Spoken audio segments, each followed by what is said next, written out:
Hi friends, అమ్మ వంటిల్లు మన ఆరోగ్యం మన చేతుల్లో ఛానల్కి స్వాగతం అండి. వేళ నేను ఒక స్వీట్ చేసి చూపిస్తాను. రవ్వ లడ్డు పర్ఫెక్ట్గా రావాలంటే నేను చెప్పినలా చేసుకుంటే కనుక చాలా బాగా వస్తాయండి. రవ్వ చాలా ఈజీ కదండి. ఈ లడ్డు చేయడం యాక్చువల్గా ఈజీ. దీన్ని అయితే కొంచెం పంచదార పాకం పట్టి కూడా చేయొచ్చు, లేదు మామూలుగా పంచదార వేసి కూడా చేయొచ్చండి. పంచదార వేసి ఎలా చేయాలో చూపిస్తాను. పంచదార పాకం తీసినప్పుడు కూడా ఆ వీడియో చేసినప్పుడు స్వీట్ చేసినప్పుడు ఖచ్చితంగా షేర్ చేస్తాను, చూడండి. దాన్ని చూడండి, ముందుగా అలా బాణీ పెట్టుకుని కొంచెం బటర్ వేసుకుని అది నెయ్యి అయినలాగా చేసుకున్న తర్వాత దానిలో కొద్దిగా జీడిపప్పు, కిస్మిస్, అలాగే కొద్దిగా బాదం అండి ఫ్లేక్స్ లాగా చేసి వేసాను. అవన్నీ చక్కని కలర్ వచ్చే వరకు వేయించుకుని పక్కన పెట్టుకోవాలండి.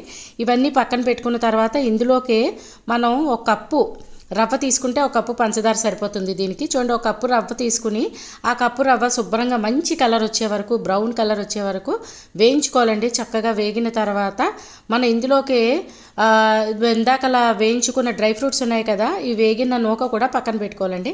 పక్కన పెట్టుకున్న తర్వాత కొద్దిగా కొబ్బరి అయితే పచ్చి కొబ్బరి తీసుకోవచ్చు, లేదంటే కొద్దిగా డ్రైగా ఉన్న కొబ్బరి కూడా తీసుకోవచ్చండి.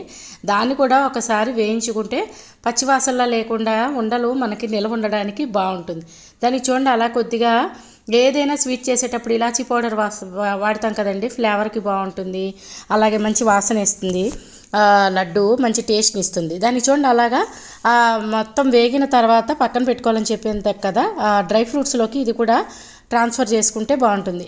దీనిలోకి కొద్దిగా కొబ్బరి వేయించుకుంటే మనం ఈ వేగినవన్నీ కూడా కలుపుకుని అప్పుడు పంచదార వేసుకోవాలండి. వేడి మీదే పంచదార కూడా వేయాలి. ఇప్పుడు చూడండి, కొద్దిగా ఆ కొబ్బరి కూడా ఎక్కువసేపు వేయించకండి, ఓన్లీ 2 సెకండ్స్, లేదంటే 3 సెకండ్స్ మంచి కలర్ వచ్చే వరకు కొద్దిగా వేగిన తర్వాత పంచదార వేడి మీదే వేస్తే కనుక పాకం తీయక్కర్ లేకుండా, ఇవన్నీ వేడిగా ఉన్నాయి కదండి, జస్ట్ అప్పటికప్పుడే అన్నీ వేడిగా వేసి కలిపాం కాబట్టి ఇందాకలా వేయించిన డ్రై ఫ్రూట్స్ అలాగే నూక కూడా శుభ్రంగా కలిపి కొంచెం మొత్తం అంతా మిక్స్ చేసిన తర్వాత కొద్దిగా కాచి చల్లార్చిన పాలు ఇందులో వేసి ఉండలు చుట్టుకుంటే కనుక చాలా పర్ఫెక్ట్గా వస్తాయండి.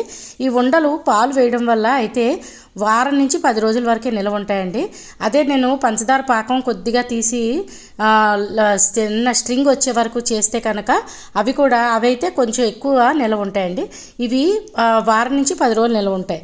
అయితే ఇవి అప్పటికప్పుడు తీసుకోవడానికి చాలా బాగుంటాయి. దానికి ఏంటంటే అలాగా స్టవ్ మీద ఉండగానే కొద్దిగా వేడిగా ఉండగానే సరే మనం ఏంటంటే ఉండ చేసేయాలి దీన్ని. ఎందుకంటే మన ఆ తడికి కొద్దిగా పాలు వేసాం కదండి, ఆ పాలకి అలాగే ఆ పంచదార అది కరిగి మంచి చక్కని ఉండలు తయారవుతాయండి. అలాగా మనకి ఎన్ని కావాలంటే అన్నీ ఆ ఉండలు, ఒక గ్లాసు నూకకి ఒక గ్లాసు పంచదార సరిపోతుంది. అలాగే ఇందులో వేసిన డ్రై ఫ్రూట్స్, అలాగే కొద్దిగా మనం కొబ్బరి అవి వేసాం కదా, మంచి టేస్ట్ని ఇస్తుందండి రవ్వ లడ్డు.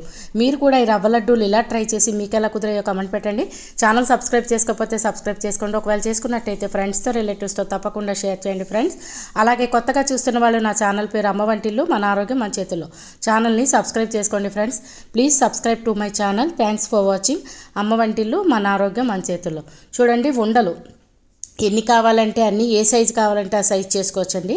ఇవి మనకేంటంటే అప్పటికప్పుడు చేసుకోవాలంటే కనుక ఫ్రెండ్స్ కానీ ఎవరైనా రిలేటివ్స్ కానీ భోజనాలకు అది వస్తే కనుక ఇవి అప్పటికప్పుడు చేసుకోవడానికి చాలా బాగుంటాయి. పాకం అది పట్టక్కర్లేదు కంటే అండి, వెరీ ఈజీ స్వీట్ అండి. తప్పకుండా ట్రై చేయండి.